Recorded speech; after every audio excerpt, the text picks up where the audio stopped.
Hey, hey, we're Hey, hey, back. hey. Welcome back to Girl Chat Sports with Mo Mel.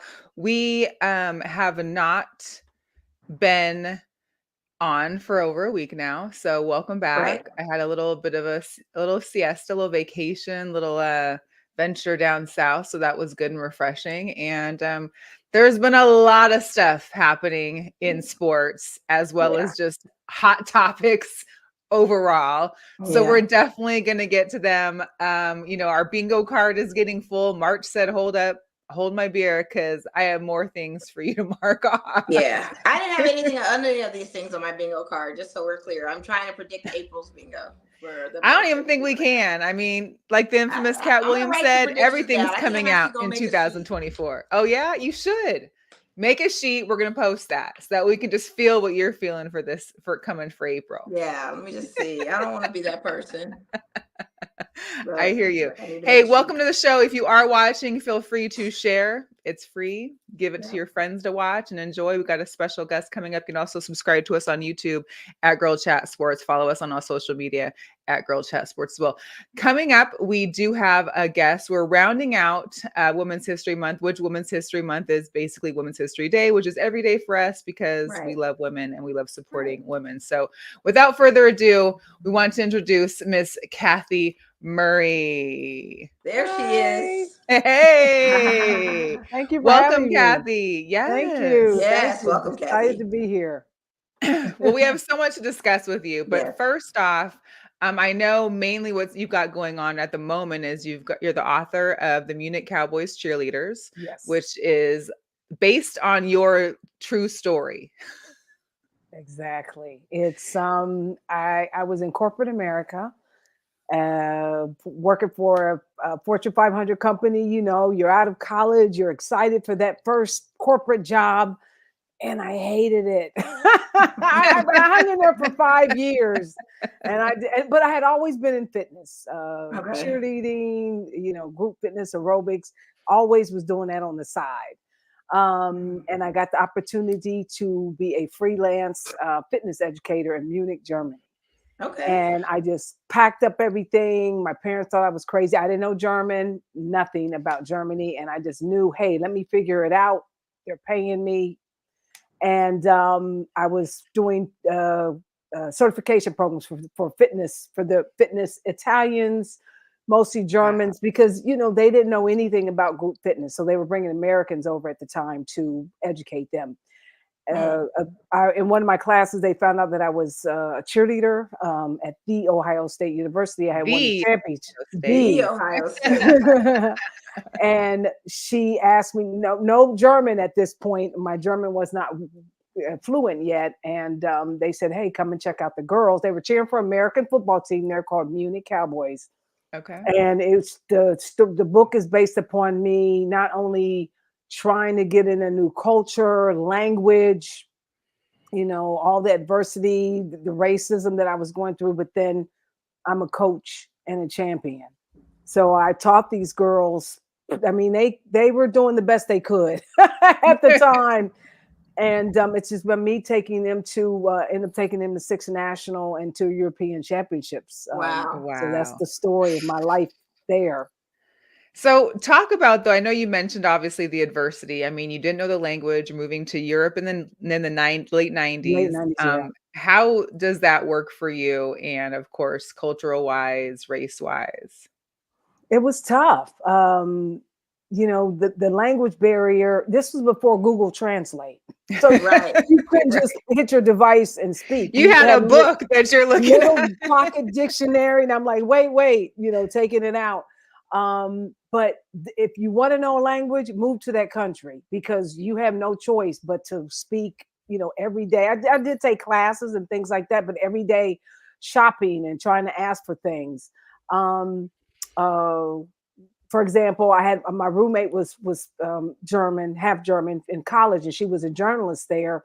And we were trying to find an apartment. Well, then you know you had the papers. Hey, this apartment is free. She calls.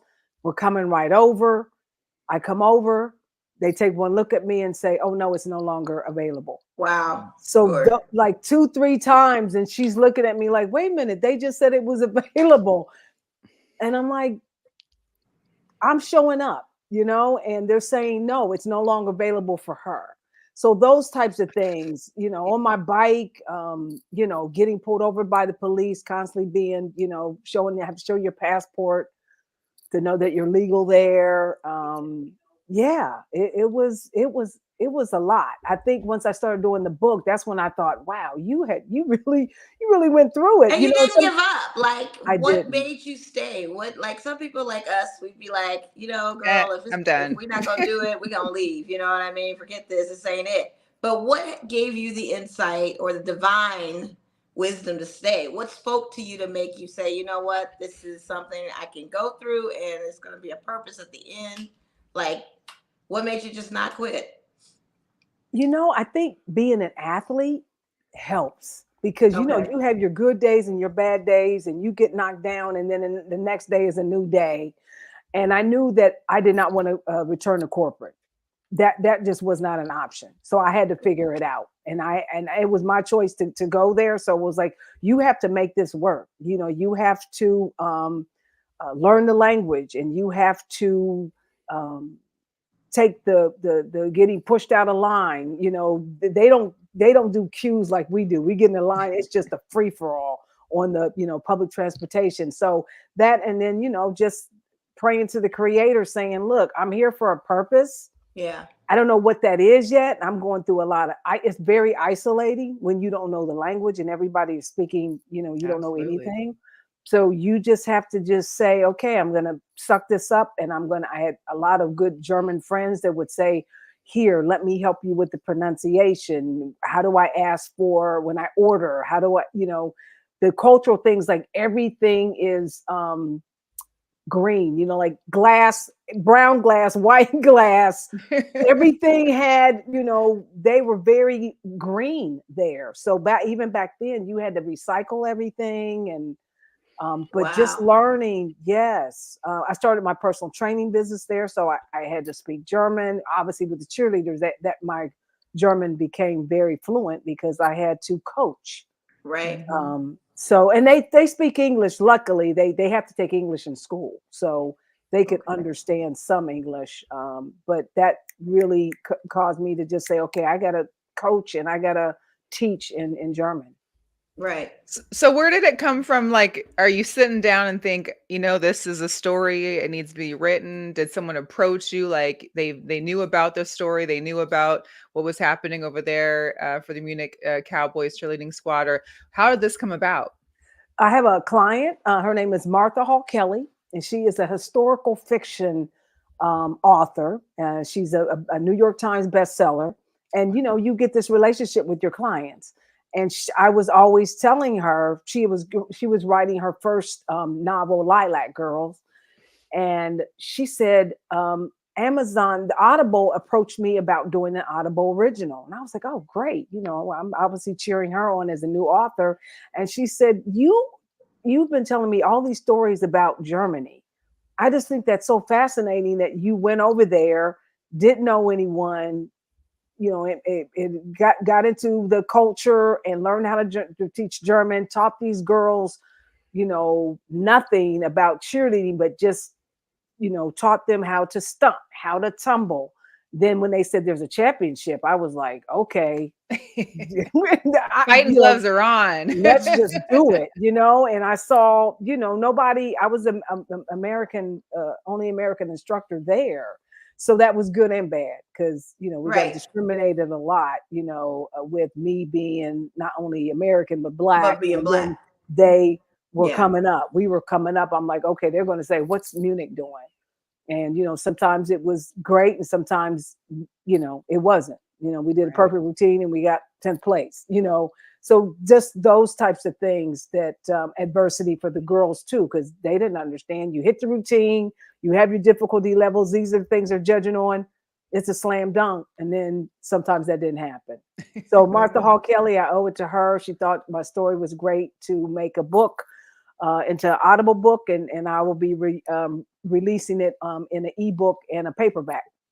Nice. Wonderful. So right Yeah. now it can be found on Audible. Yes, correct? right now it's an Audible. Wonderful. So we got to Yeah. make sure that Yeah, everybody goes and checks that out. I'll put for a little sure. ticker there so people can see that. We also need to talk about, well, first, I want to just show this picture I love. This is the Ah! Ohio State cheer team.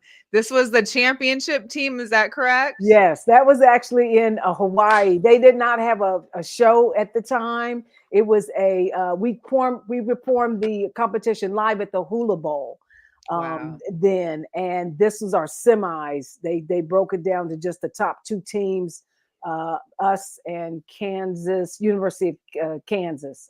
Yeah, and we performed live at the Hula Bowl, the Pro Bowl for that championship. So yes, that was quite exciting. You know, I'm an Ohio girl, and that was my Yeah. first time in Hawaii, and I was like, wow, you know, I this love it. is so great. Yeah.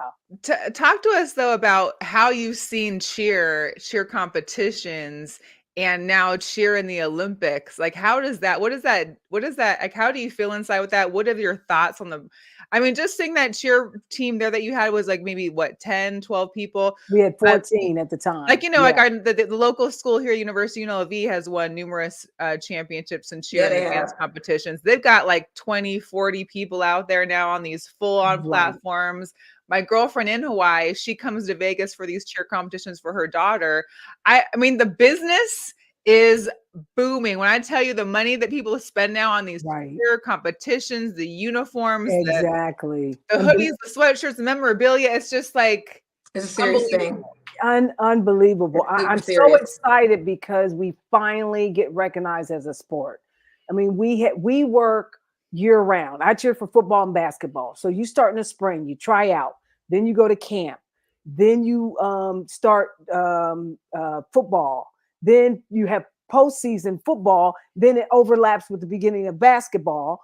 You know, then you have postseason basketball, then you have the national championship. So we're year round, and you got to keep your grades up. You Yeah. know, with all of that. So we are athletes, and so it's so rewarding to finally be recognized as an Olympic sport. And I really want to use my story as an American going over there and elevating the sport of competitive cheer now that it's Olympic sport. So I'm really been a lot of people are interested in you know, possibly producing it as for a story. So it's just so exciting that we're finally getting the credit that we deserve as a sport. And it is a multi-billion-dollar business. Cheerleading is big. When I Yeah. Insane. started, it was like I was in like grade school. I started at 12. But now these kids are starting at 5, 6 competitive What? cheer gyms. It's huge. What's And see, the crazy? only time I ever heard of cheerleaders was when my friends were like elementary school and Pop Warner football teams for their brothers. They would be the No, it's cheerleaders. big So they have a business. huge pom pom. My girlfriend that was here for these competitions, let me tell you, she like there's one guy, maybe two people, but one guy in particular who makes all the soundtracks for the routines. Yep. And literally they pay him like $8,000 a song. And it's Exactly. just Wow. it sounds like a bunch of mashup of house and some, yelling out the team's name and their colors and their whatever, and then that's it. And I'm just like, why Yes, they it's huge. They or just the went bows, the business just for yes, the bows and the is uniforms and I was so pleased that 3 of my cheerleaders are from the Munich Cowboys Cheerleaders actually went into the business of cheer because they had to order their uniforms from the US. And as we know, European sizes and American US sizes sizes are are hard to different. translate. are So not the they same. started their own company to get the Wow. yes. And then the other there's one of the girls now is actually coaching the all-star basketball team cheerleading. So Nice. yeah, so that was really when I reunited with them for the book. It was so just they're kids, they're 15, 16, and you don't think nothing's getting in, and they're like, well, we still remember when I had mantras for every championship. Team, there's no I in team. Pain is only temporary, and I would take that, and they were saying, oh, I use that in my business, and I tell my kids that So it was just so fascinating and rewarding that they really were Yeah. listening and are still doing those things today. That's a great Amazing. reward when you recognize that people actually listen to what Oh, you said, and now your purpose has actually been met. Like you were meant to be there exactly. in that place Ex- at that time. Exactly. Yeah, Yes. So very you cool. also beyond so I'm guessing at some point you returned back from Germany. You're also not only a triathletic strength coach, but you at the young age that you are, no need to disclose, are winning triathlons.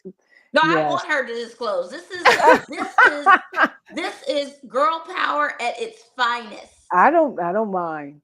Yes, I moved back to the United States. I opened my own gym, Fit Bodies, in Atlanta. But the cheerleaders kept on bringing me back for 3 to 4 years. They would fly me back to Munich to do their routine. So that was always really cool. I started in the sport of triathlons. I was a runner and a biker. And I always had a fear of open water swimming. Okay. And I just thought, okay, this is gonna help you overcome that fear by taking up this sport. So I took lessons. I knew how to swim, but not like that. No. And I took lessons and had films in my form. And my friend taught me into doing it. Let's just do this together. And then she bailed on me like a month before the race. And I was like, well, I spent all this money and I did my first race, open water in a lake. I was the last one out the water. And I said, okay, it's on. And then I just, became Wow. better and better in the sport. And of course, as a trainer, I'm a triathlete. So I have lots of triathletes that come to me. Some are injured. You have to do strength training when you're in the sport. Yeah. And so it's really rewarding to watch them get faster and better or overcome, different injuries. I've had to do less running. I had to have my hip replaced 7 years ago. Yeah, Wow. all that jumping. They don't tell you it's going to Listen, wear it's out. still in All shape. that It's still in shape 7 years cartilage is later. gone. You stayed moving. Right, And right. you stayed So moving. You didn't let the hip surgery deter any outcomes. You stayed moving. no, I, Because I, people will have joint replacement surgeries and they feel or have a fear in them that they can't do the same things they used to do. Yes, physically they can move, but the exercising can't be as intense. Can't do this. Can't do. So the fact that you stayed in shape post that is just phenomenal within you itself. have to interview.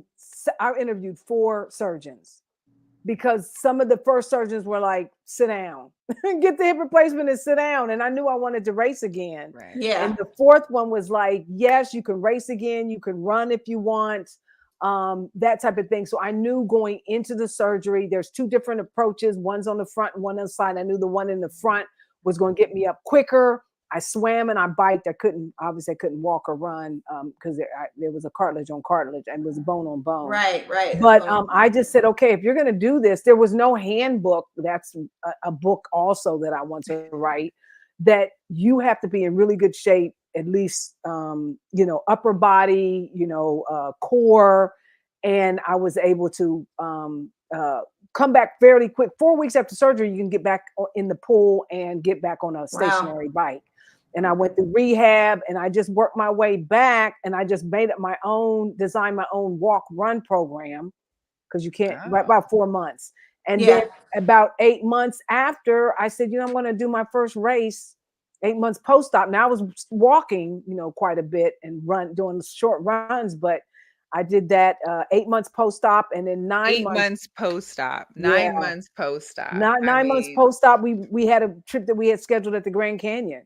So I hiked some of the Grand Canyon in 9 months post-op. So you just have to, joint replacements. It's outpatient. Joint replacements are outpatient. You don't have to go under general anesthesia. I mean, they're in and out. So yeah. Oh my gosh. So I'm saying I asked these questions because of my knee joints. I used to cycle when I worked out. I was always taking the cycle class. I ran a half marathon in my 30s. That was one of my bucket list things to do. And I always thought about being a triathlete because I always liked to swim. Yeah. But that ocean lake swim is totally different animal and beast. Well, they And have now pool that I'm swims on now. the other side of 40, going into that 50 chapter, my knees are starting to have pains, arthritis, all this stuff. And my question to you really quickly is, how do I rehab myself back to getting in shape? Is water your best friend when it comes to those types of joint pains? What is the best physical routine that I could do, even beside walking, if I'm able to walk, that I could do to try to get my strength back in my knees and joints? I'm so happy I took up swimming because, and I'm not afraid to say, I started triathlons in my 40s and I've been racing 20 plus years, and now I'm in my 60s. And I'm so happy that I swim now because even through injuries and the hip replacement, I could always swim. And unfortunately, last year I tore my meniscus in Oh my my God. knee. But guess what I'm doing now? I'm pool running. So I'm still working out and I'm pool running, but I'm swimming, and you know, the buoyancy of the water, it's just, you could swim to your 100. And the strength group that the tri group that I do here, Atlanta Tri Sisters, there are women starting in their 60s and 70s racing. They have pool Let's swims. Well, we go, got to get it baby. together. We got to get it together. Yeah, there's no Yes. excuses. I So really gotta this get is it. this is the time to start now and make it a lifetime activity. Find out, you know, what you want to do. But look, I'm telling y'all, perimenopause is coming.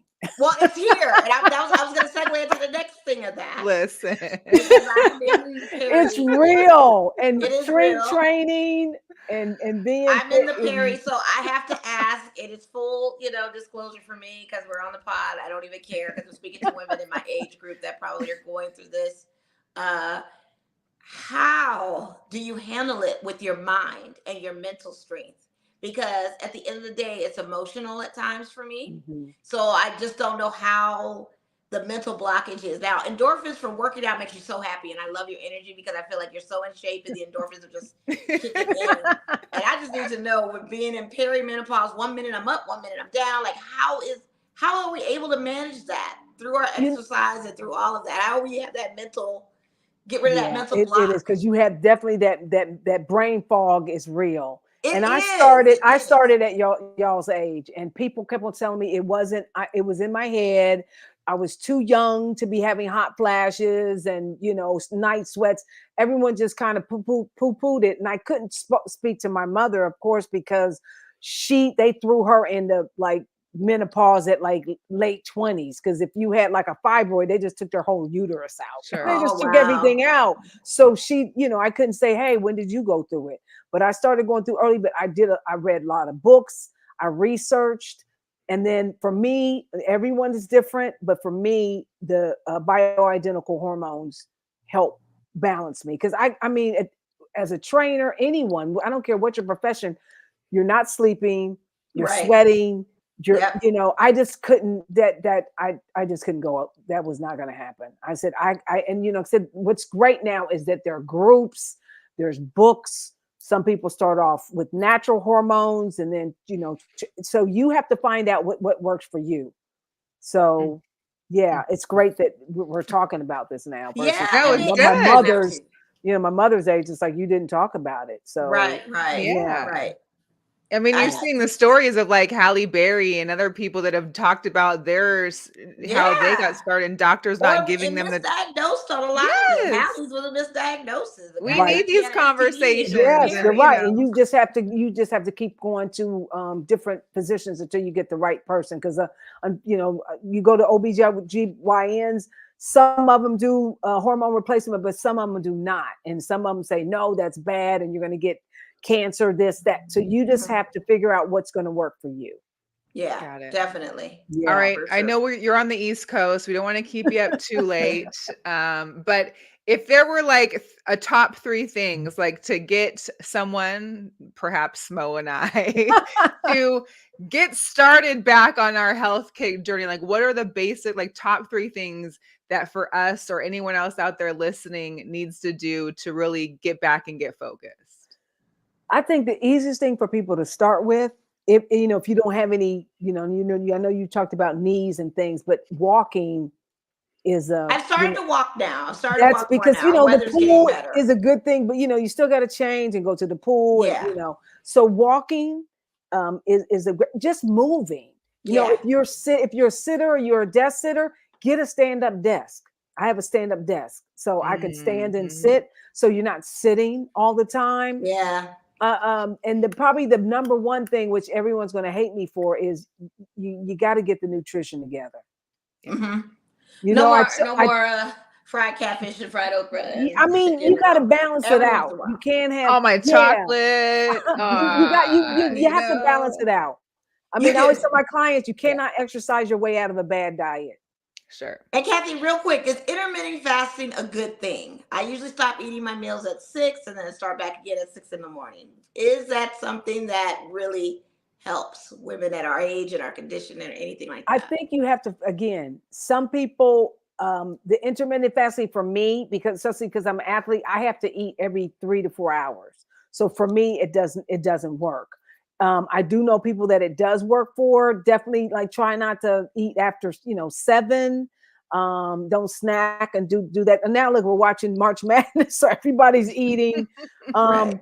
But so moving, nutrition, water, but trying to clean the nutrition up, because you're, again, as you come to do different decades, it's harder to move the weight. So if you can just clean it up a little bit. Look, I don't eat perfect, but I have to balance it out. Yeah, right. Absolutely. Right. So moving, trying to get the nutrition right. And if you need to I was up at 4 a.m. this morning. I have a swim coach. So I have to have somebody push me in the areas that I need. So you may want to interview some trainers. Might need to start we need to start a new show, Mo. Mo and Mel get back in shape. In Vegas, it gets literally, when summer hits, it literally gets hot at like 7 in the morning. Bam, you're 90 degrees. And you need I used to go walking at, dare I say, as early as I wake up at 4:30 in the morning, 5, try to beat the sun coming up. That was my goal. I'd walk a track near my house to beat the sun coming up, because by the time the sun came up, it was like 90 degrees. So there's no way you could just walk out like that. And that's how it is in Atlanta. You got to get out early, but you're walking, and you got to make it a habit. Yeah. So that's I'm the night owl here. So I mean, I'll be out at 10 o'clock taking a walk with the dog. Like, I'm fine. I have my little headlamp on, because you won't see me get up before I have to be up. Yeah, I mean, I'm really not a morning person, but the way I've been feeling, like, that was my routine. I used to get up that early to get the sunlight, to go up and schedule it. Like, I have, hey, strength training. Oh, I'm going to swim today. I'm going to, schedule your workouts like any other appointment. Mo, we're just going to put this picture up on our fridges. That's all. Actually, I'm going to print that if Kathy doesn't mind. I'm going to put it in my mirror in my bathroom. Okay. There you go. This is it. This is it. Put it in my hallway mirror in my bedroom, and then in the bathroom as well. And with your mantras. Okay, great. That part. All right. So everybody, if you're listening, feel free to check out Kathy's book, The Munich Cowboys Cheerleaders, on Audible. It will be soon out in book form as well as the ebook. But Kathy, it's been great. Thank you for sharing the end of Women's History Month with you, and we wish you much more success. Thank you. We'll look forward to hearing more from you in the future. Okay. All right. Thanks for having me. Thank you. Thank you. Bye. Bye. Love it. Man, I love it. I want to be like Kathy now. Oh man, could you imagine? In your 60s. But that's why we gotta start now, Mo, because I mean, we gotta be fit. We gotta be fit. We gotta be 50 and fat. That's what it has. 50, fit, fat. That's gotta be. I have motto. A year to get it together. I'll be 49 in this late October or early October. I got a whole year to get it together. So mine's just trying to stay. Like I do these little like peaks and valleys. I used to be yo-yo, skinny, fat, just up and down. Now, because I sit down a lot, I have this sit-down desk job. Just big girl. And that's me working from home. Like I don't be up as much, I'm not walking in and out the offices and what I mean, I'm not going to change it. We got to get it right and tight. We will. We're getting it right. We're making a pact on the show that we're going to have it right and tight. We will. All right. We'll get it together. Moving on with the show, people. Bingo card. the March bingo card said, hold up, wait a minute. We are not done yet. First of all, we got Diddy. We're going to address Diddy a little bit later because he actually has a sports tie. So we're going to put this into a sports tie later in Jugadores. Yeah, just put it to that. But then a whole container ship hits a bridge in Baltimore, knocks the whole thing down. Unfortunately, 6 construction workers who are all from South American countries seemed to apparently have perished in this. Luckily, it was in the middle of the morning and it wasn't, or in the early dawn, and so there wasn't like a high lot of traffic. But this bridge has been there since 1977. Yeah. And it's officially gone. It's a high traffic that people use to get to and from work and everything else during the day. And it's ridiculous. And it's so crazy when it hit that bridge too, how the cars were going opposite ways on the bridge. Like the last 2 cars drove by and then there was no other cars following or anything. It just hit with no cars following. It's weird how maybe you're driving and you saw that thing coming. You're like, you know what? Let me just hold back over here. No, I don't want to cross that bridge yet. Yeah, that was, oh my God. Yeah. Devastating. It's definitely devastating. Yeah. So there was also a little thing that happening this past weekend called March Madness. And if you haven't been sleeping under a bridge, you might have realized that there was a lot of stuff going on. We're going to get to the women's second because clearly the women have been more dominant. It's been more viewed, most viewed, and it's most amazing. You've got your guys' bracket here. I know you can't see it in this picture. There was some upsets. I mean, Oakland went crazy and took down James Madison went crazy. Who the heck knew that was going to be a thing? It's a lot. Brackets were wiped out within the first round. The first brackets were white. There was no brackets still in it after the first round, which is like the first that I've ever heard. No brackets left. Everybody busted. Which is crazy. It's insane. Yes. I don't think that's ever happened. We saw BYU go down. We saw St. Mary's go down. Oregon beating South Carolina was another one. I had South Carolina going a little bit further on that. Right. And then you can say the James Madison. So we've got Sweet 16 coming up this weekend.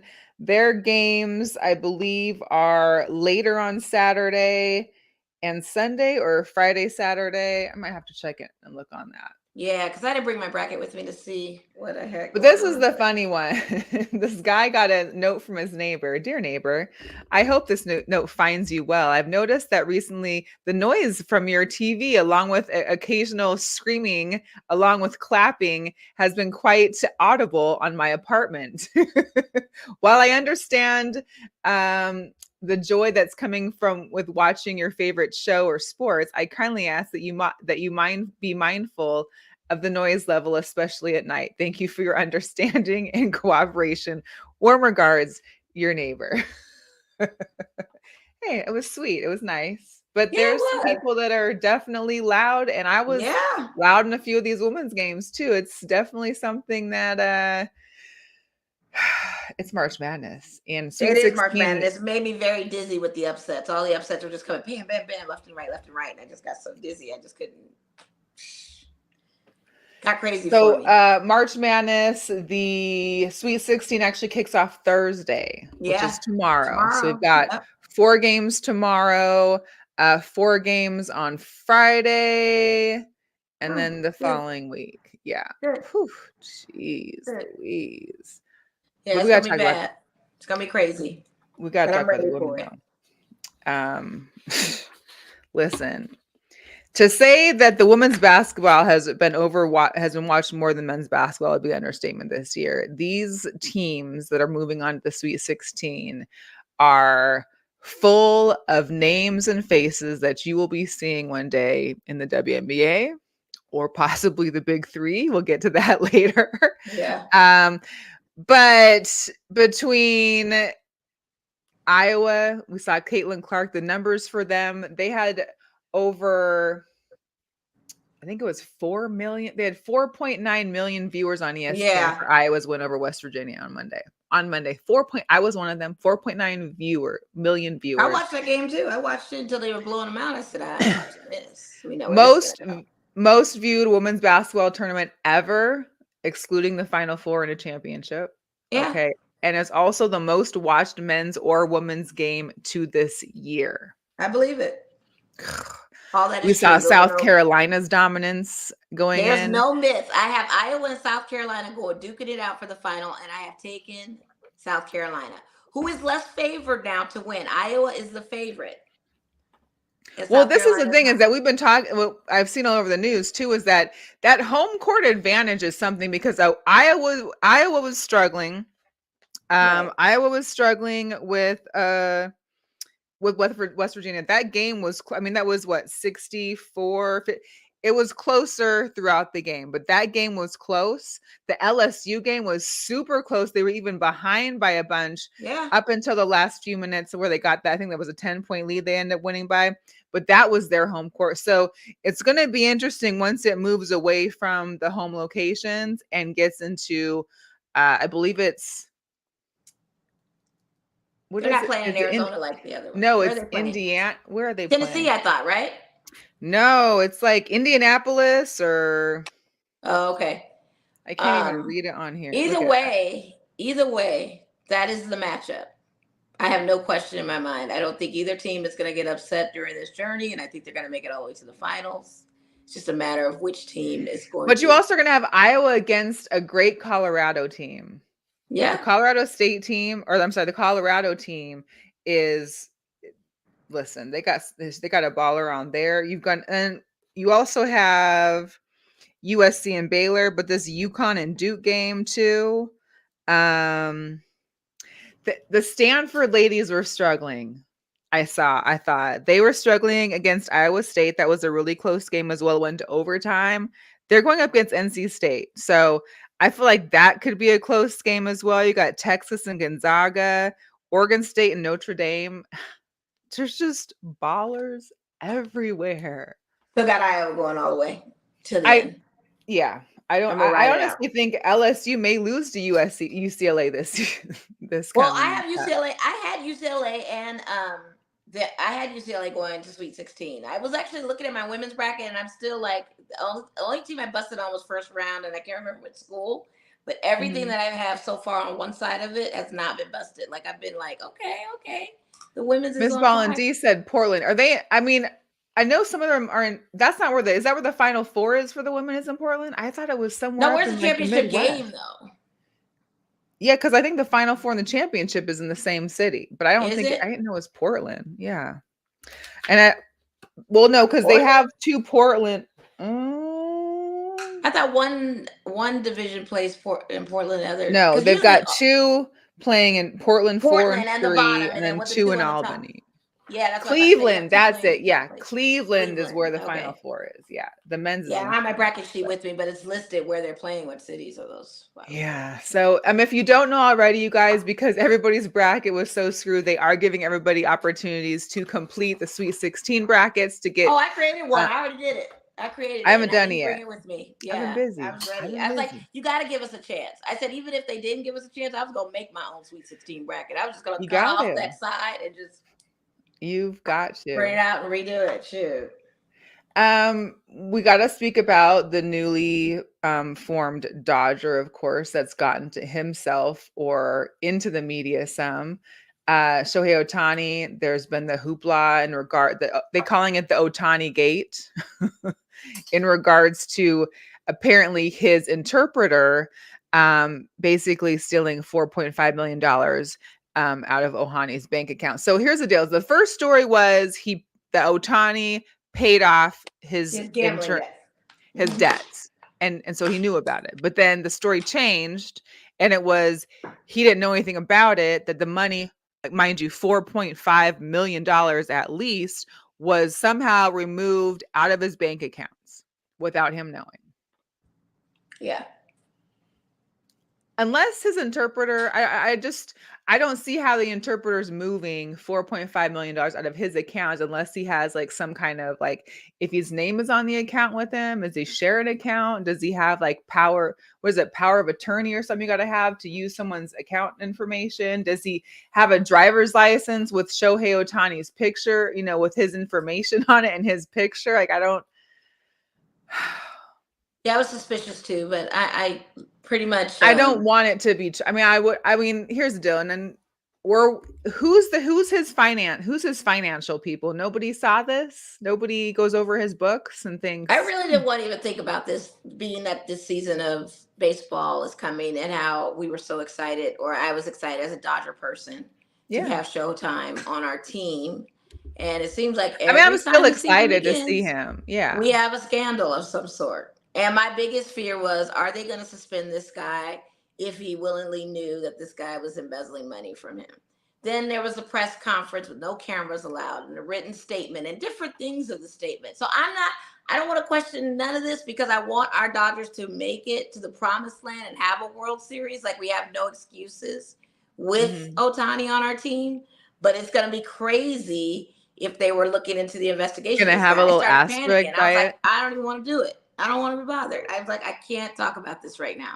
It was devastating. Like, I literally did not want this to be, here we go. Oh, great. Another start to a Dodger season, you know, with all the other scandals we've had in the past. Urias, Walker, like, we've had everything. And now this. It's part of that. Did the Angels organization know? Did they know? Like, I had so many questions on this. There's a lot of questions. Yeah, that's a very good point. Did I just needed to know, like, why when he came to Dodgerland and got that huge contract, did all this come out? Number one, why did it even come out when they went to the Korean Spring Games? Like, it broke over there. Someone was digging over there when he showed up. Somebody's digging. That's what started all of this too. So I just have so many questions about this. I don't want to say he's involved, but I low key in the back of my mind, like, he knew something. Maybe he needs to reach out to Ichiro Suzuki and get his interpreter. On top of everything. So who knows? It was right. That was like his right-hand friend. Like, that was the guy that knew everything and did everything for him, because, you know, unfortunately. Could have been a joint account that they shared together, and he had him wired. Like, the wire transfers go to that account for certain things. It was telling him it was going to be something else. I don't know, but it's just crazy. Like, what do you I mean, I guess when you have like hundreds of millions of dollars, like 4 doesn't seem so crazy. For us, 4 seems crazy, but yeah, it's wild. It is wild.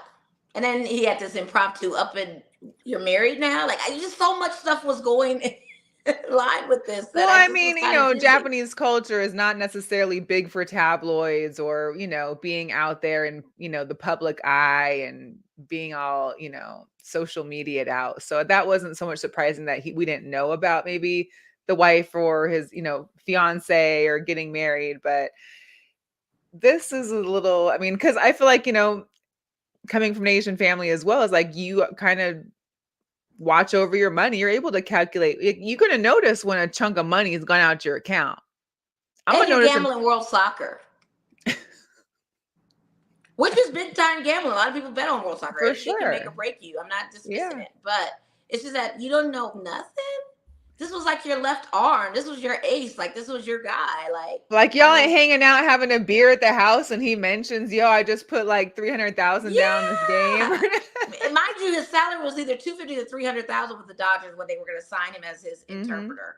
So it still doesn't cover the bets he was making for a $4 billion debt. Like, something, I don't know. Like, did he already tell the bookie, hey, I'm Ohtani's interpreter. He's going to cover me. Like, he's got my back. He's my, or hey, he just came into his big contract. Now I can pay you back. Like, that's wild. It's wild. It is wild. And like I said, being a Dodger girl, I really did not want to have this happen now. I hear you. Like, really? Here we go. I hear you. So it's still being under investigation by the Major League Baseball. There hasn't been any like the interpreter hasn't turned himself in. There hasn't been any like police, you know, reports filed or anything. So we'll kind of see how this. Yeah, I don't think Ohtani's going to be suspended. He's the biggest name in MLB. Like, everybody wants to see this. They're not going to let that slide. Yeah, they're not going to let it. But it's just something that just raises. Will he get maybe some suspension or maybe some kind of? I don't know. Maybe there's some like games that aren't being able to be played, or maybe there's just a I think he fine. got redeemed when he had his press conference for Well, yeah, everything. I Now know. he's in the victim column. So Yeah. I don't think anything's that. But you have to ask. It's like, did you not really know? Like, I need to. You gotta know. You Yeah. gotta know. I mean, this man's been with him for years. I know. I mean, I don't know. I don't know. Yeah. Um, I some don't know. questions. Like, Some move questions. on. There's more questions. Yeah. We went from Otani Gate to Diddy Gate. This guy here, Brendan Paul, who's a former Syracuse basketball, he was a walk-on. He actually transferred out to another school for his junior and senior year, was arrested in Miami Monday shortly after they raided Diddy's homes. He had drugs found on him and was arrested on drug charges in the lawsuit that accuses him as being Diddy's drug mule, distributing drugs as well as guns for Diddy. Yeah. And if you saw his mugshot picture, he does not look like that person in that jersey right there. Oh, of course not. He looks He like looks he's horrible. looks like he's been doing the drugs that he's Exactly. been. And I don't understand how he could even get away or let alone pass as a mule for someone looking like that. Well, And I I'm mean, not saying he's a mule where he's stashing stuff in orifices. I'm saying he's a mule where he's probably just carrying within duffel bags and stuff like that. Here's the deal. I feel like maybe some of that, how he looks now, is maybe because of the stress that he knows he's coming down. I feel like everybody has had a sense that this was all coming down, and maybe for him, he's known that people were snooping, people knew some things, and he was stressed out. Maybe he's using more. Stress. He looked like meth stress. He don't look Well, like that's what I'm saying. Like, he's got scabs and he's itching and he's stressed out. Nah, I just don't understand. So much to unpack with this whole It's thing. so much. It's a lot to unpack. And then today, they read into court documents, and you've got Young Miami and traveling around with narcotics and being paid as a sex worker, along with some other females on like a monthly stipend. It's just this Diddy thing. I'm just waiting for Jaguar Wright to say something. I just need to see her conversation right now. We know how 50 feels. I just ready for Jaguar Wright to just kind of start talking. There's a lot of people that got some stuff to say too. Like I mean, it's just what was always the that one flavor girl stuff. from Danity Kane too? She had stuff she was saying like it's Mace about had time. stuff to say. Like they all do. I never would trust that guy after the whole Shine incident when Shine had served all that time for this man on those charges. So I'll leave it with that. That was always my speculative thing about who he was. They keep saying that. And that was the same time that J-Lo had left him. So she probably knows a little something. And J-Lo, I think J-Lo was reported for us saying a few things that she knew something was up, and he just never came. Her team got her up out of there with that when he was going to trial, that shooting and all that. So we're gonna stay tuned as the Diddy Gate unfolds as well. Again, because Cat Williams brought it up in his interview with Club Shay Shay, and just like the lies out there are coming. 2024 is coming for you, so people watch out. There's just, like you said, you're gonna have to get your little April list ready of what I'm gonna have to have some predictions. I definitely am gonna make some predictions. We're gonna get you a little psychic. We're gonna get you a little psychic hat and have you do a little psychic prediction. I don't even want to predict anything. I better not even touch this. I need to just leave it alone, mind my business. And that's what I'm gonna do. I really am. Okay. I'm actually just gonna mind my business to this whole thing. And be surprised as they have. Just let it play out as it lays out. I don't even want to touch this. It's so crazy. And as if, sporting bets isn't going crazy enough already, you've also got the Raptors, Jonte Porter. He was removed from the lineup on Monday in the subject of a gambling investigation. Not to say that he was gambling, but that prop bets, which usually go over for like $1,000, $2,000 max on him for like having over under 5 points, over under 3 assists. Right. People were attempting to bet $10,000 to $20,000 on his prop bets, mind you. And the 2 games in question that people were making money off of, he was out for one. He left early. He got off the game early because of an eye issue. And the second one, he said that he was sick. He was ill. To cover the prop bets. Covering prop bets. And he was gonna get a piece of that 20 grand. That's all you were getting. Well, I mean, that 20 grand may have well turned into 150. You never know with that prop bet. I mean, he's got really, guy. Like, what are we doing? Who are we funding this for? He had to be funding it for friends. Well, that's why we're saying they're not saying he's guilty. It just seemed weird because the gambling sites get flagged when there's like suspicious activities, right? Or people are making bank off it. And he was like, his parlay was the one that everybody that bet on it was like scoring big money. It wasn't just some little $5 bets here. It was like No, thousands of dollars. it wasn't random. Like it just was a coincidence that you had multiple people betting on this particular night. Yeah. Just wild. Yeah. Wild Especially stuff. for him as a player. Like you're betting on him? Like why? Like yeah. That should raise suspicion alone. That should raise suspicion alone. Hey, we're going to get into some Las Vegas sports news because there is a lot, and I want to just make sure we get through it. Yeah. The UNLV Running Rebels lost today in the quarterfinals, the INT, I know. Seton Hall kicked their butts. Like they were out that door smoking from the beginning. UNLV really didn't stand a chance, unfortunately. Yeah, it's just, what can you do? Like, right.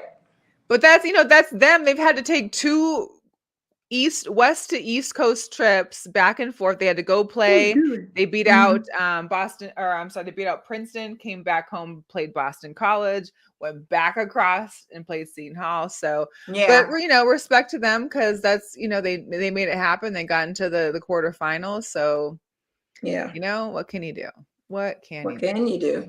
The Lady Rebels lost in the first round. I know. I know. It was just so sad. I just want them to win so bad. And they're actually having a ceremony for them. Was it today or tomorrow that they're doing it? Is well, I have it here somewhere. Where did it go? Why have I lost it? It's on. Let me just look it up because actually Sarah sent it to me. So thank you, Sarah. Yeah. The season celebration is on Tuesday, April 2nd. So that's next Tuesday. It's at 6 p.m. Dinner and program start at 6:30. Business attire requested. Admission is $65 per person. Nice. Yes. So celebrate those. Go celebrate those. They're still Mountain West champs. I'm not knocking it. 3-time Mountain West champs. Let's start there. Yeah. So congratulations to them. The Golden Knights, they had a bummer of an overtime loss last night after being up 4-1 and lost to the Predators. God, they were up by 4 goals to their 1. What was it? Here's my thing. So we know Aiden Hill got injured. Logan Thompson came in and played really well for their Monday overtime win versus the Blues. He even became the second goaltender to record multiple 20-win seasons for the Golden Knights, joining Marc-Andre Fleury. And then they had signed up, they brought up a goalie from AHL, and they started him last night. Well, that didn't go too which is Jiri Patera. So he did too good. He let 5 goals get in. He let 5 goals get in. Get in, and that's how the Blues was like, okay, we're on a roll. We're actually winning our road games, and we had gone 6 for 8. We had won 6 of the last 8 games. We were on our way back, and now it's like, oh well. I mean, we're still in a good spot. We're still in the climbing stage of trying to get back into these playoffs and the run for the playoffs. We got to just get it together. Like really, it's just. It's going to be tough. It's tough. It's hard to do back-to-backs. I explain that to everyone. It's very hard to do back-to-backs. Extremely. The changes and people get hurt, and it's just But it'd be nice if we could get a playoff, at least into the playoffs. I'll be happy with that. It's like you win a Stanley Cup one year and you don't go to the playoffs the following season. It's like it's like the Rams. They went to the Super Bowl and couldn't even make the playoffs. Like, like that's what we're dealing with right now. But when I tell you tickets. People don't like with so much talent, though, with so much talent on this team. Yeah. Just not clicking. It's not working. Something's not working. Something's amiss. Moving on to our Las Vegas Aces. So they had their look at these cuties. They had their inaugural Aces Academy clinic over the weekend. Look at all the girls and boys that came out to play. A couple of the players were, of course, and staff just having a great time. Yeah, I know. So cute. Love it. Adorable. Also got to give congratulations to Kirsten Bell. Listen, KB was running it out there for Athletes Unlimited. She came 3rd place. She had over 5,600 points. I mean, this girl was getting averaging 18 points, 20 points a game. Yeah. Listen, she gonna come in here this season and gonna cause She's, a little I storm. see her potential. I have naysayers that don't really care for her, and I feel like she is clutch. I love it. I love Me seeing her too. play. She's a dog out She's there on gonna the prove court. everyone wrong this season. Let's go. For sure. And then yesterday, I don't know, as hot as tickets are for the Aces, we sold out for the season tickets.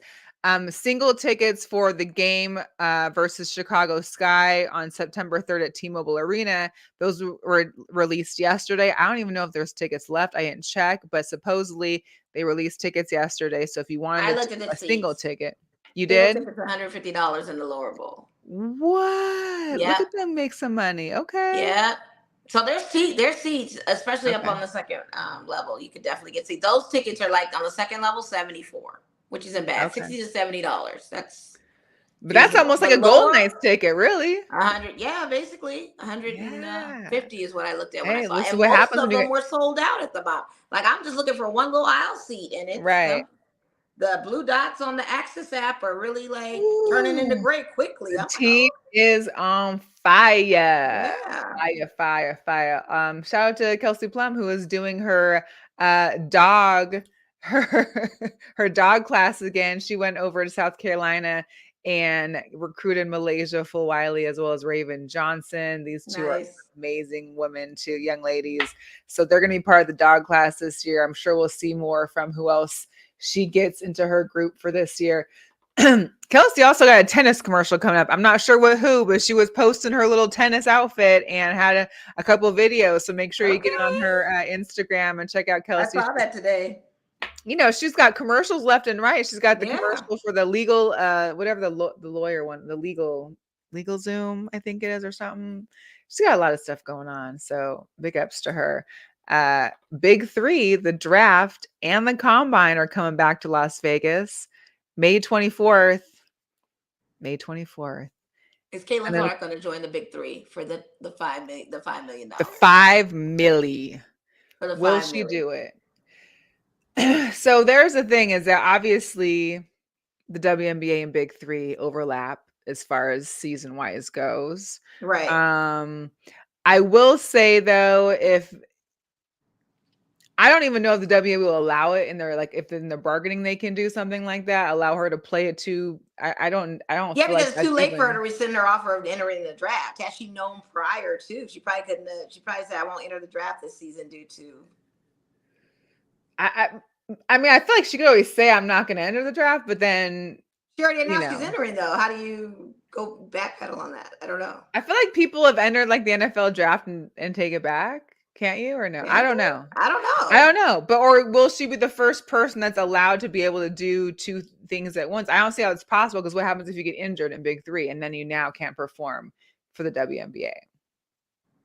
Well, I thought about that too, because, first of all, I give them props for even wanting to have this, but let's face it, this is a face that you want to make your money and your revenue up, and this would be and to put your brand out even farther than where it's at. Strategy. You're going to be entering homes that wouldn't have been watching. But I feel like $5 million is small. I feel like I don't think he got more than that to be given, because they didn't do well last season. Well, I'm just saying. I mean, he personally may have the money, but I don't think Big 3 got the money. I'm not cared about him even having it or not. I feel like it's small for her. Just because she's bigger than $5 million.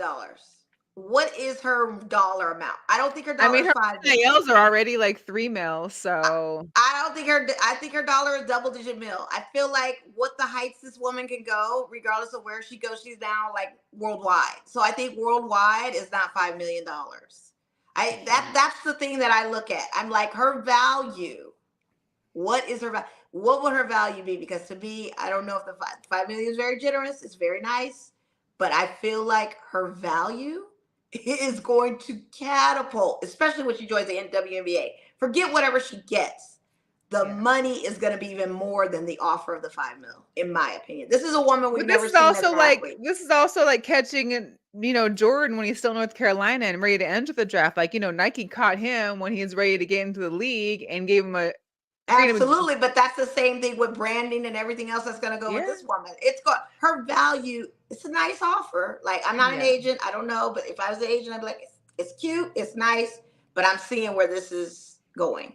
Now, The woman has passed If Pistol Cube Pete want to Maravich's change record the of big cheating. three to be more in like the spring, and she could be doing this prior to the WNBA season, now that would be entertaining because you don't have much of anything else. There's no football, Oh baseball's yeah, in spring absolutely. training. That would be great. But again, her Bump big value, three I up a just feel couple like it's going months. to catapult even more than that money. And then my other question is, if she is just one of the faces, why didn't he go after all these other big faces that we've had that go into the league to do big three? Or All maybe those other it's women went yeah. overseas, and even athletes have asked him that, like, "Hey, you just got a Caitlin Clark. We've had some juggernauts, and you never approached them and offered them a huge bag like this to get your brand up." So Well, I just wonder. were they gonna get a huge bag though?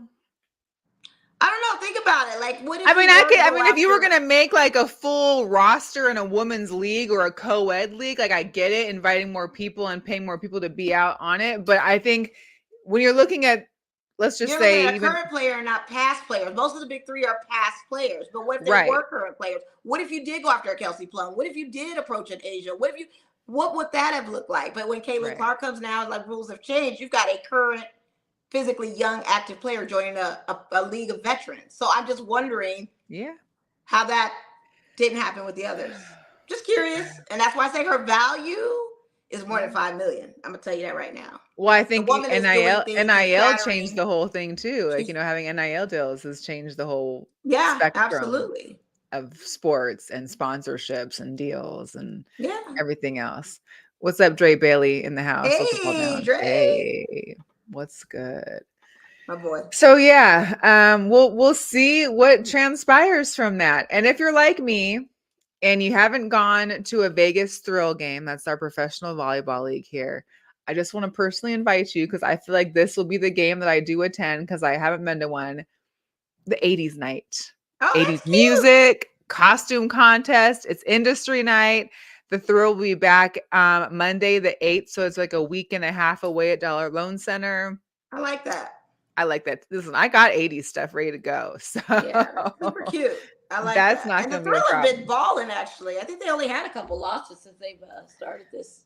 Listen, I enjoy just watching the little clips they have on Instagram and Yeah. social media. Like those girls are really something. And they have the volleyball community here in Vegas is huge. So they have Oh, a it's great, huge. It's there's always more been. people there than at the Ignite Yeah, games. absolutely. It's been a big thing. and Yeah. the Ignite are no longer after this season. Like I think they had their last home game earlier Yeah. this week. Well, yeah. So No more Ignite. So that they gives you said reason to because go of all in for the Thrill for sure. Shout yeah. out to our lights too. I mean, they lost their first Yes. season home opener, but the second game they did win. Yeah. And Yeah. the optics of crowds showing up there. I'm sorry, the whole field is different. They got a whole the scene with the bar stools and the whole yes.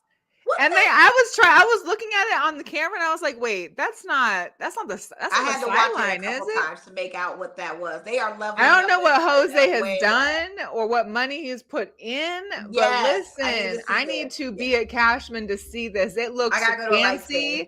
Those uniforms look professional. Yeah, It I gotta looked go to a like they lights were game. playing in like somewhere nice, like a Yeah. actual soccer stadium. That's what it looked Yeah. like. It was I gotta go to a lights game for sure. absolutely. Not to And then we mention gotta their round it promo out. videos are out of this world. Everything is Everything they got neon lights and things. yeah, And they're doing it everything. all. Like this is crazy. Because it is MLB opening weekend is Thursday. Yeah. Our Aviators, their home opener is this Friday over at the ballpark.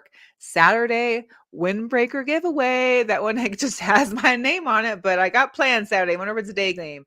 And then of course we got kids running the bases. So just make sure you stay tuned to the Aviators. Man. Listen, that windbreaker look nice. Okay. Those look pretty cool. I need that. I don't have a Yeah. windbreaker. I don't even have like a Nike little track No? windbreaker like I back have in the a day. I don't couple. even have one. I No got a members Seahawks only, no one. nothing. Oh, I actually have a members only one too. I think that might be in my 80s bag Any stash. I'm not windbreakers. sure. I had some. I did. I don't know what I did with them. A lot. There's been a lot, not a ton going on in the NBA, but a lot going on in the NBA at the same time. Like just today, Draymond Green gets ejected after 4 minutes in the game. You Mind gotta you, learn it from wasn't that. even a play that he got called a foul on. He was buffing and toughing and throwing up fits for somebody else's call. They're out of line for that.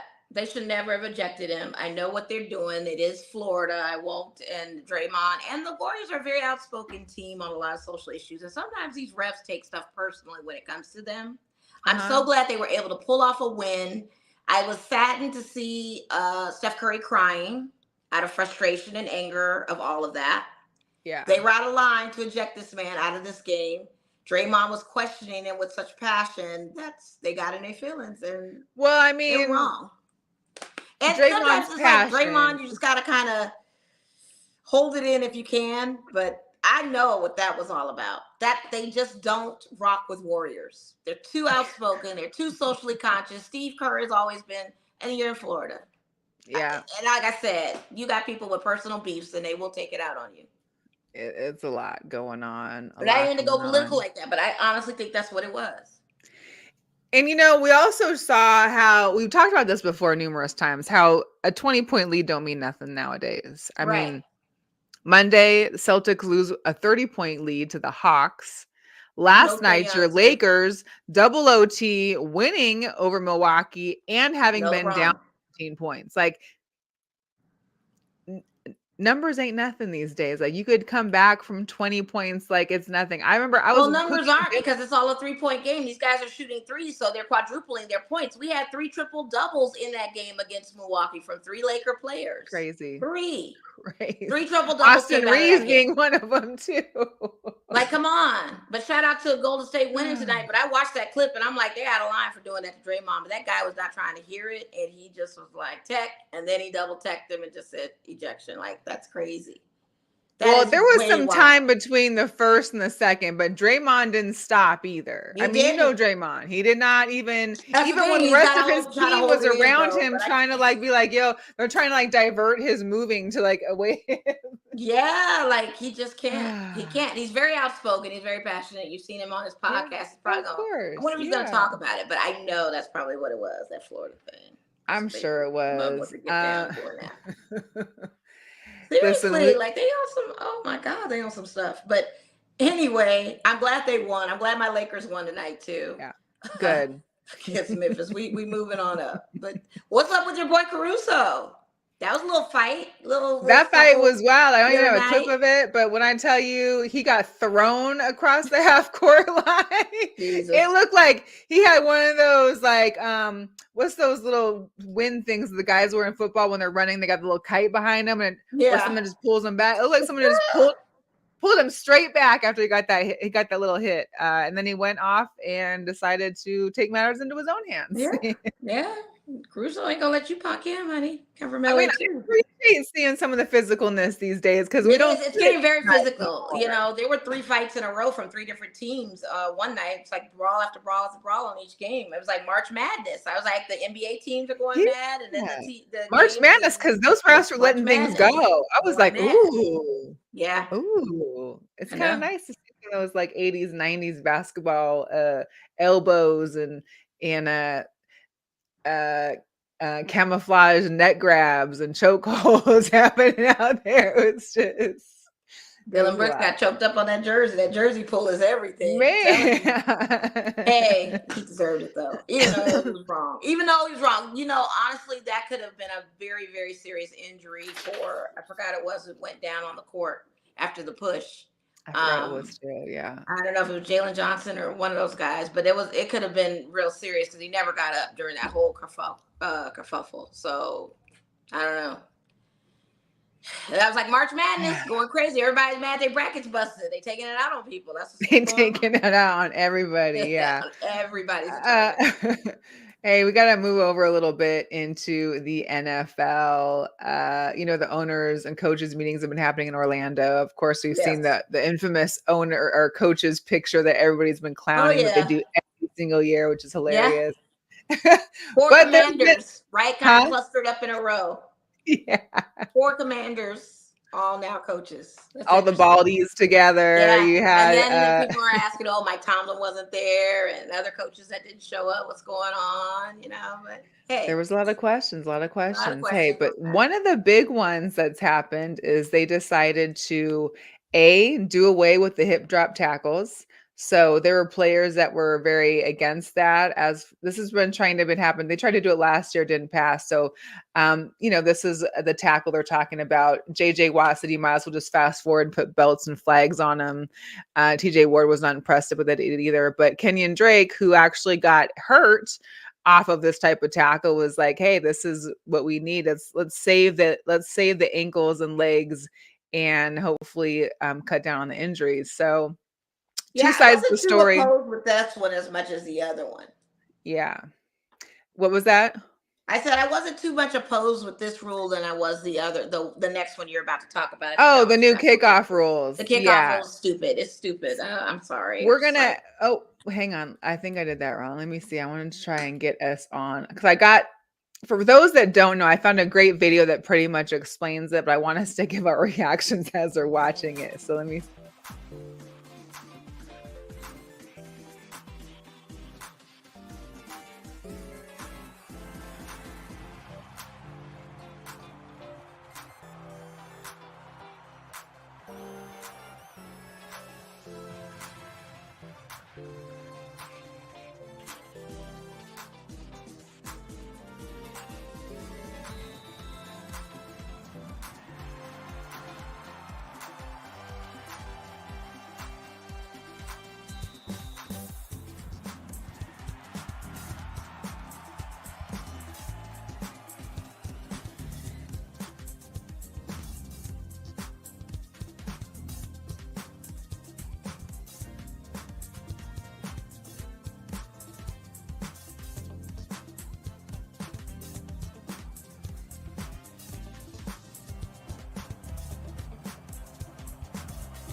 I was trying to get us on there at the same time. It wasn't working. Basically, there's no more fair catch. No, there isn't. And that's why I'm saying this is so stupid to me. I don't, whatever.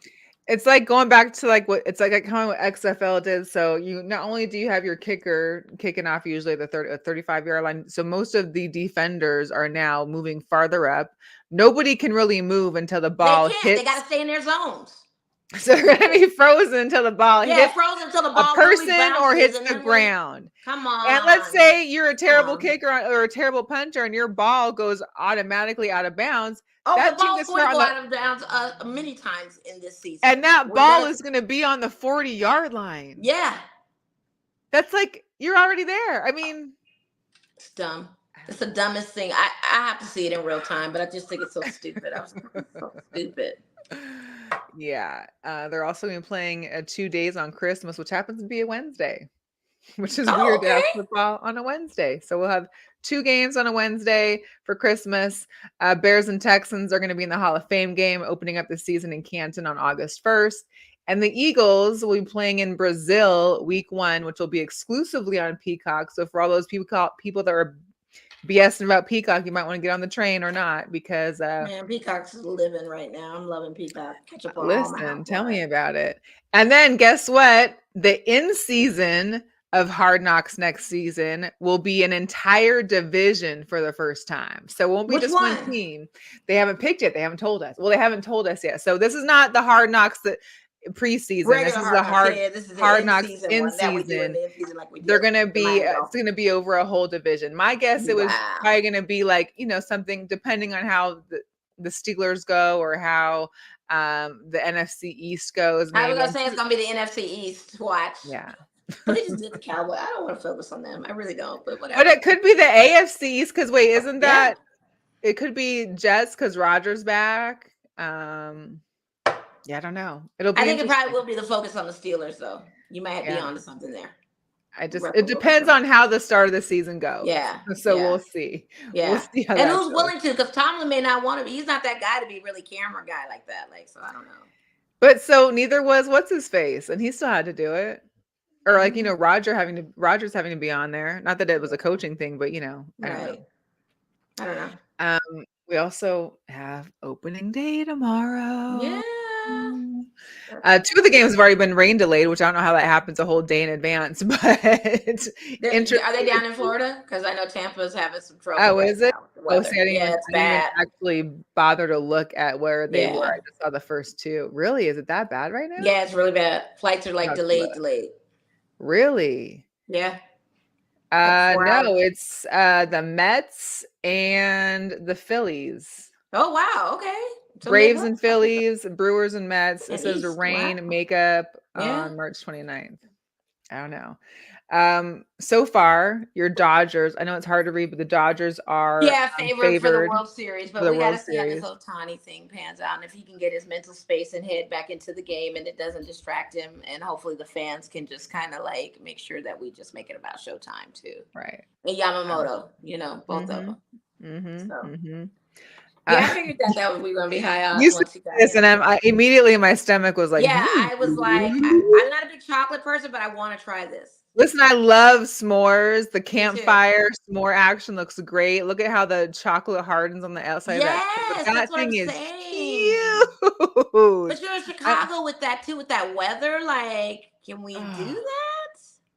I mean, have to. I mean, I'm sure in the summertime for Chicago will be great. The short summer that they have, that's the only way I could get it. I don't know. May have to check it out. I want to try it. I went on the Dodgers social media and they haven't really done a whole lot for the whole start of the season opening day. But let me just tell you, the Mariners social media team has been on one. Here's just a quick little video of one of their opening day skits. We've been distracted.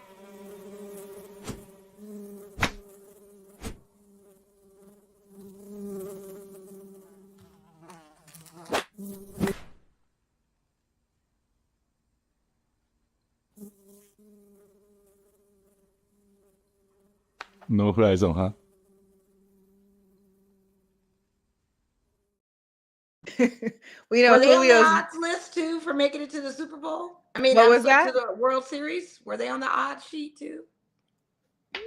Probably pretty far down low, but let me double check. I can't even. Let me see if I can read. The Mariners weren't too bad last. I mean, they weren't terrible. We still got to be able to make it into the playoffs and past an actual a wild card weekend. Yeah. No, I don't even. We've been distracted with our opening season, but I will say our opening season was great today. Because I'm sorry, Mariners. We are 1, 2, 3, 4, 5, 6. We're the middle column in the second. So we're like, okay, so you're up there.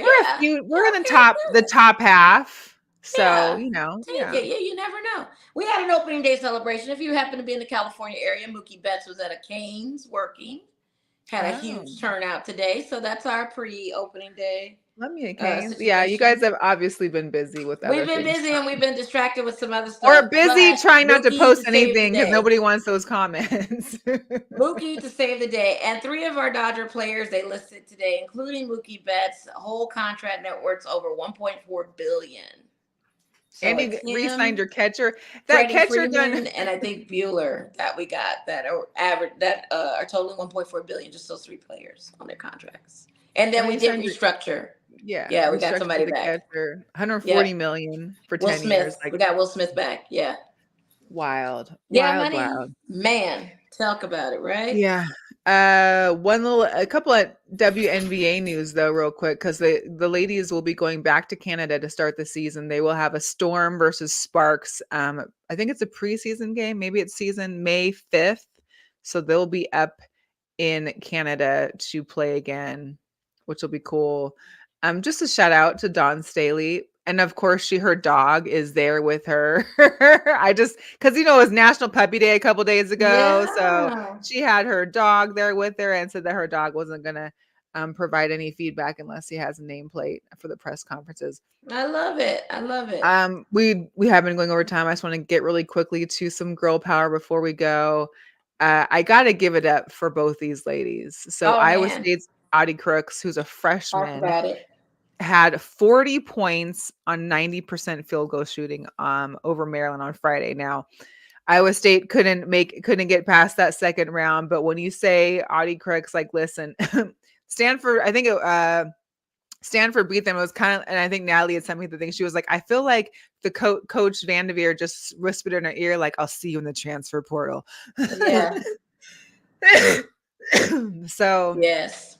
dope for her. Also, Utah's Alyssa Peely from Anchorage, Yeah. Alaska, Samoan, Alaska Native, an Alaska Native, both her parents. So she's really putting it out there for the indigenous culture on the map. Absolutely. She had an enormous supporting section because those Samoans don't travel don't travel to measly. They have tens and 20s of people showing they up roll for deep. her. Yeah, Real that's deep. great. And the big thing here too is look at what we're seeing as far as body image. You're able to see and show that these young girls, you don't got to be tall and skinny. You can actually be athletic and thick and still be moving around and doing what these two women have done. So huge props to these two young ladies. I can't wait to see more of them as their future unfolds in basketball. And then also want to give it up to Sophia Smith. She plays for the Portland Thorns in the National Women's Soccer League. She is now the highest paid player in the NWSL or the NWSL. She re-signed, so she'll be there through 2025 and has a player option. They didn't disclose the actual amount, but the current highest per year salaries are $2 and $2.5 million. So her salary per year is definitely going to be over that $2.5 million. So that's crazy. Big shout out to her. But well deserved. Well deserved. And once again, shout out to our guest. If you didn't catch our guest, you caught up towards the end of the show. Get the replay, subscribe Kathy to our was on. YouTube, watch it again. Kathy is dope. We appreciate Kathy. Listen, Kathy has a book out. Kathy got a book out. Make sure you check it out. It's on audiobook. What is it?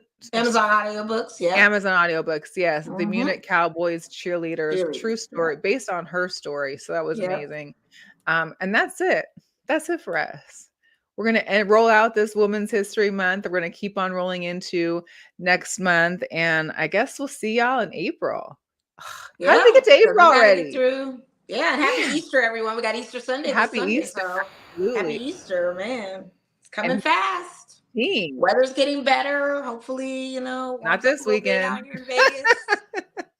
I'm ready. It's supposed to rain again with wind this weekend or something. I don't need that. My knees can't take that. My knees have been in such a good mood with this weather change and it getting warmer. And the rains are not going to help.